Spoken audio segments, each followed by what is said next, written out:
कोल्हापूर जिल्हा दूध उत्पादक संघ अर्थात गोकुळ दूध संघाची निवडणूक महायुती म्हणूनच लढवली जाईल आणि गोकुळवर महायुतीचाच अध्यक्ष होईल असा विश्वास वैद्यकीय शिक्षण मंत्री हसन मुश्रीफ यांनी व्यक्त केला। कोल्हापूर प्रेस क्लबच्या पुरस्कार वितरण सोहळ्यानंतर माध्यमांशी संवाद साधताना ते बोलत होते। कोल्हापूर प्रेस क्लबच्या पुरस्कार वितरण सोहळ्यानंतर राज्याचे वैद्यकीय शिक्षण मंत्री हसन मुश्रीफ यांनी माध्यमांशी संवाद साधला। यावेळी त्यांनी कोल्हापूर जिल्हा दूध उत्पादक संघ अर्थात गोकुळ दूध संघाची निवडणूक महायुती म्हणूनच लढवली जाईल आणि गोकुळमध्ये महायुतीचाच अध्यक्ष होईल असा विश्वास व्यक्त केला।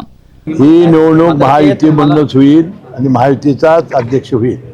नाही मग पाटील साहेबांनी 2 तास गोकुळमध्ये थांबून सर्व माहिती त्याने आमदार म्हणून त्याला अधिकार आहे ते घेतला असतील त्याने। आपण जिल्हा बँकेच्या माध्यमातून देखील कारखानदारांना चुकीच्या पद्धतीनं कर्जांचं वाटप केलं गेलंय अशा पद्धतीचा दावा देखील केला आणि येत्या काळामध्ये सगळी प्रकरणं मी बाहेर आणणार आहे। हे चांगलं आहे ना, कारखानदारांनी त्याची नोंद घ्यावी। दाव्यासाठी ज्या पद्धतीचे आरोप केले जातात, कितीही काही करा पण गोकुळमध्ये कोणताही भ्रष्टाचार निघणार नाही असा विश्वास आहे तुमचा? 100% 5 वर्षाचा। सध्या राष्ट्रवादीतील 2 नेत्यांमधील कथित ऑडिओ क्लिप वादाच्या केंद्रस्थानी आहे। यावर बोलताना उपमुख्यमंत्री सुनेत्रा पवार योग्य तो निर्णय घेतील असं म्हणत त्यांनी यावर भाष्य करणं टाळलं। तसंच मंत्री आदिती तटकरेंचं पद जाण्याबाबत आमदार रोहित पवारांनी मोठा गौप्यस्फोट केलाय। यावर बोलताना मंत्री मुश्रीफ यांनी रोहित पवार आणि आमच्या पक्षाचा काहीही संबंध नाही, आदिती तटकरेंबाबत सुनेत्रा पवार योग्य तो निर्णय घेतील असं स्पष्ट केलं। या ऑडिओ क्लिपची मला काही माहिती नाही, मी घेतल्यानंतर माहिती घेण्याचा प्रयत्न करेन।